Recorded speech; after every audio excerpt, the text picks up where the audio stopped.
Everyone has a pair of eyes. The eye is in the shape of a ball, set in the eye socket of the skull.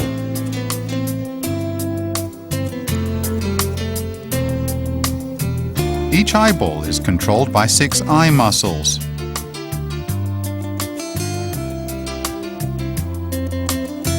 Its structure is similar to that of an ox eye. Now let's take a look at the structure of an ox eye. The eyeball is covered by a white layer called the sclera, which is commonly known as white of the eye. The white sclera is very tough. It serves to protect the eyeball. The dark part in front of the eyeball is commonly known as the eye bead. It's covered by the transparent cornea, which allows light to pass through.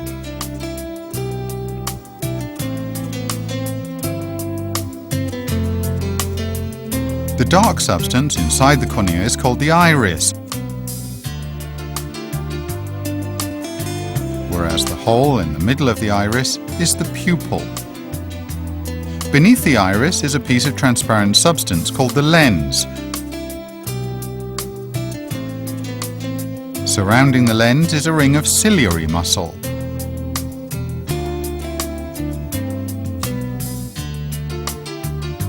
When we squeeze the lens out, we can see that it is a convex lens.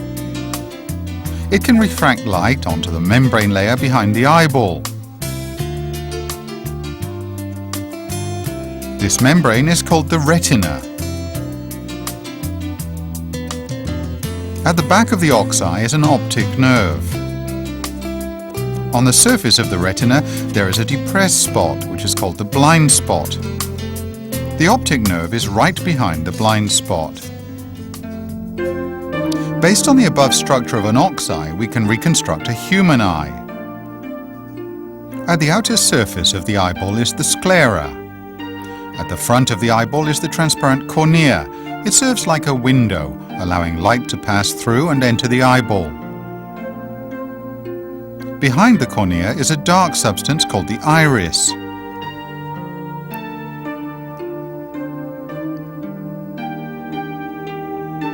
The hole at the center of the iris is the pupil. Light passes through the cornea and is stopped by the iris, which allows it to go through the pupil only. Behind the pupil is the lens, which is surrounded by a circular ciliary muscle. The lens is in fact a kind of very special transparent tissue, which allows light to pass through. Finally, light reaches the back of the eyeball where the dark layer of the retina is. On the retina there is a blind spot, behind which the optic nerve extends away from the eyeball.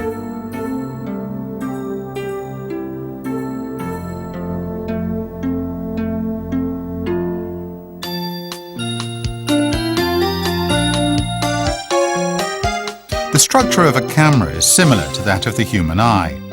Now let's use a camera to demonstrate the function of the eye. A camera is composed of 2 main parts, a body and a lens unit. A lens unit is composed of a set of lenses which allow light to pass through and an image to be formed. These lenses are similar to the lens of the eye. Very often, photographers add a filter to the outer end of the lens for protection. Does this filter look like the cornea in the eye? Inside the lens is a diaphragm, which is a set of thin steel plates used to shut out light. It's used to control the size of a hole that lets in light. When the environment is bright, the diaphragm narrows the hole, letting in less light.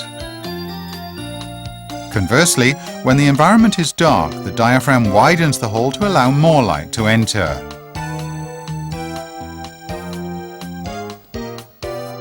At the back of the camera body is a screen. Light passing through the lens is projected on it to form an image. When film is loaded here, an image is projected onto the film.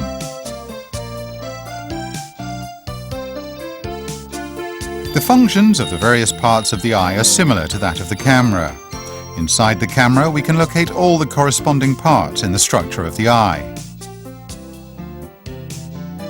The iris shuts off light. It serves like the diaphragm of the camera. Through the control of the size of the pupil, it can regulate the amount of light entering the eye. In bright daylight, the iris expands, narrowing the pupil. Less light will enter the eye and the retina will be protected from being scorched by strong light. In a dim environment, the iris contracts and the pupil dilates. More light is allowed to pass through to ensure that the retina can react to the object. Passing through the pupil, light has to go through the lens first before reaching the retina. Similarly to the lens of the camera, the lens of the eye serves to refract light rays and converge them to a focused image.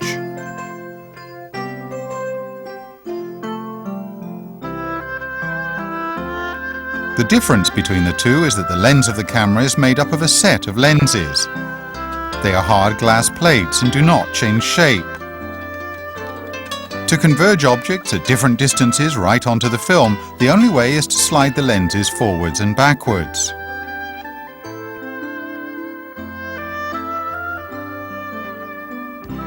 On the other hand, the lens of the eye is a piece of body tissue. Its position is fixed, but its shape can change. The lens is elastic and it works together with the surrounding ciliary muscle. When we look at distant objects, the ciliary muscle relaxes and the liquid inside the eyeball exerts pressure on the sclera, forcing it outward.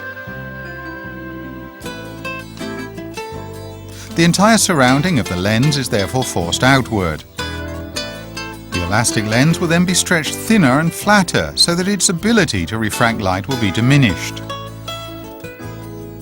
When we look at distant objects, light rays move in a more or less parallel manner towards the eye. A slight refraction will allow an image to be converged at focus. Therefore, a flatter and thinner lens can easily converge an image onto the retina. Light rays from near objects diverge and transmit outwards. To converge and focus them, the lens needs to refract strongly. When we look at near objects, the ciliary muscle contracts. The lens is no longer forced outward. With its elasticity, the lens gets thicker, shortened, and more curved.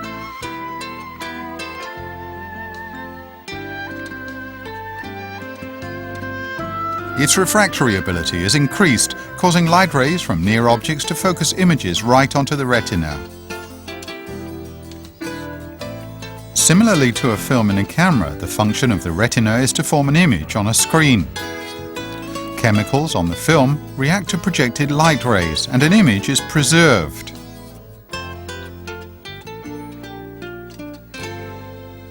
Similarly, the retina also undergoes chemical reactions and the impact from images is recorded. However, all the chemical reactions take place inside the cells.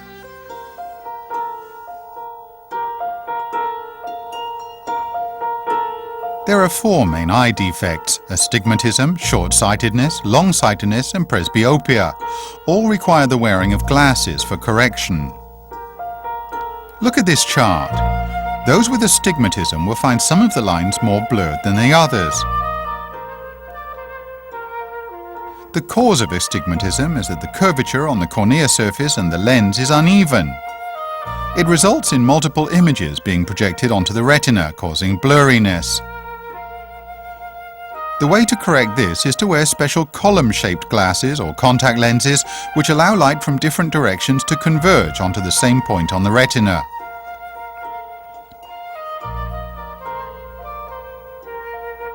People with normal eyesight can clearly identify the letters of the alphabet 1 centimeter high when they're 5 meters away from this chart.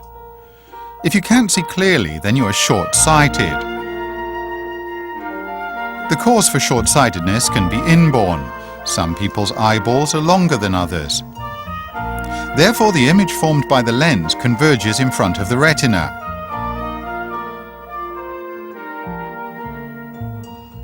But most people are not born with short-sightedness. They get it as they grow older. We can use this model eye kit to demonstrate the cause of short-sightedness and its correction.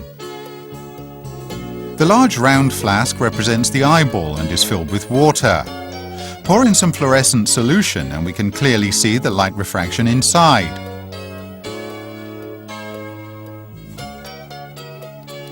Attach several lenses of different curvature onto the flask to represent the lens. The back of the flask represents the retina. If a lens is of normal curvature, in other words, if the lens is normal, when light refracts, it will form a clear image on the retina. Then the eye has normal eyesight. If the lens curvature is greater than normal, in other words, the lens is more curved, the image can only be formed in front of the retina.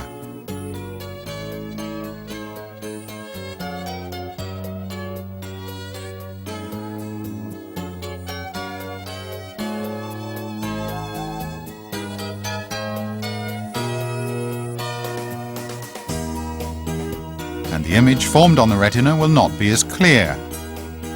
This means the eye is short-sighted. When we place a concave lens of suitable curvature in front of the eyeball, it can help to converge the focus of the image onto the retina.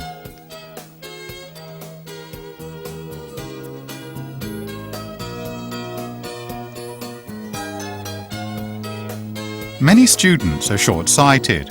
That's because they often look at near objects. Their posture while reading is incorrect, and they spend a long time looking at near objects. They may also sit too close when watching the TV. Over a long period of time, the ciliary muscle surrounding the lens gets used to the contraction, causing the lens to become thicker and of greater curvature.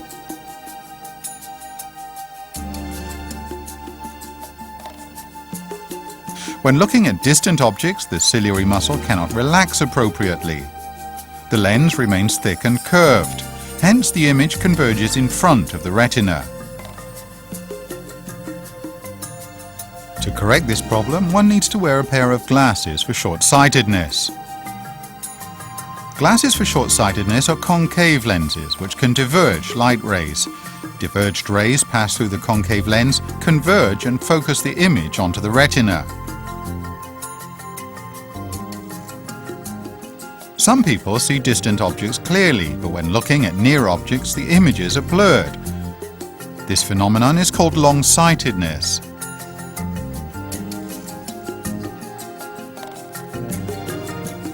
One of the reasons for long-sightedness is that the eyeball is too short, causing images of near objects to be formed behind the retina.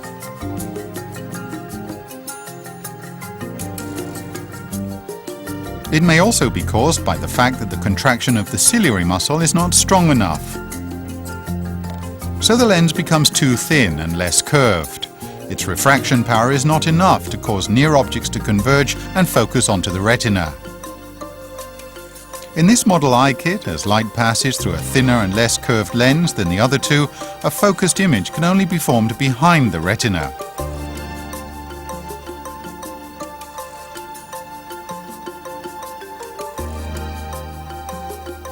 If we place a convex lens of suitable curvature in front of the eyeball, an image can then be formed in focus right onto the retina.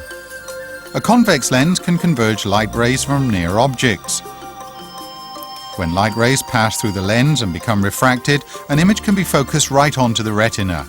In such a way, long-sightedness can be corrected.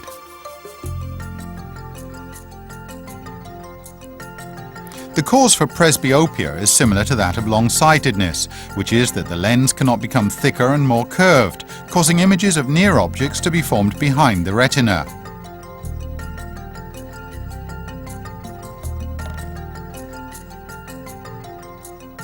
As one reaches middle age, the ciliary muscle surrounding the lens gets weaker and cannot make the lens as thick as required. The problem may also be caused by the loss of elasticity of the lens, which has turned hard and cannot become thick. The way to correct this is to wear a pair of convex lenses, helping the lens to converge images onto the retina. To maintain good eyesight, there are several things we need to pay attention to in our daily life. When we read or write, the light source should be neither too weak nor too strong. Too much light will tire the eyes easily. The reading distance should not be too close. The text should be around 12 inches away. If the text is too close, our eyes will tire easily. After reading for about 20 minutes, we should take a break so as to allow our eyes to rest. When we work at the computer, our eyes should not be too close to the monitor. The monitor should also be placed away from a reflective light source. It should be clear without any reflected light. When we watch TV, we should also keep a suitable distance, not too close as the light transmitted from it is very strong. While travelling by bus or boat, we should not read as the movement on board will force our eyes to adjust constantly. This will tire the eyes easily. When young people find problems with their eyesight, they should consult a qualified optician or ophthalmology doctor for inspection as soon as possible. Teenagers between the ages of 13 to 18 should have an eye inspection at least once a year. During the inspection, there are the following steps. First of all, the optician will inquire about the patient's medical history. There will be questions relating to the patient's eyesight, such as whether glasses or contact lenses are worn, or whether there are any recent eyesight problems.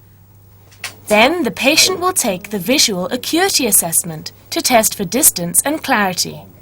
Thirdly, there is the test for refraction. Objective methods will be used to test the degree of the patient's short-sightedness or long-sightedness. Along with discussion with the patient, the optician can then reach a suitable conclusion about the patient's eye problem. Next is the binocular vision examination. The method used is to cover one of the patient's eyes at a time. This is used to test if the patient has slanting eyesight. It is followed by the stereoscopic examination to test depth perception. Finally, there is the eye health examination. The optician uses a slit lamp and an ophthalmoscope to test the condition of the cornea, lens and retina.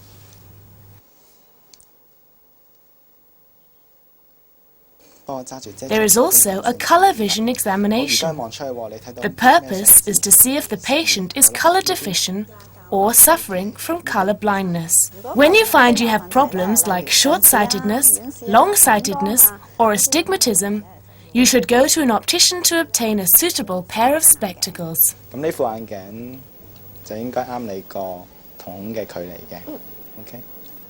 Young people can easily damage their eyes playing sports. Therefore, when playing sports, they should wear protective eye masks. This pair is suitable for wearing while playing squash. When skiing, reflection of ultraviolet rays onto the snow is very strong, and the rays can damage the cornea. Therefore, we should wear sunglasses with UV lenses.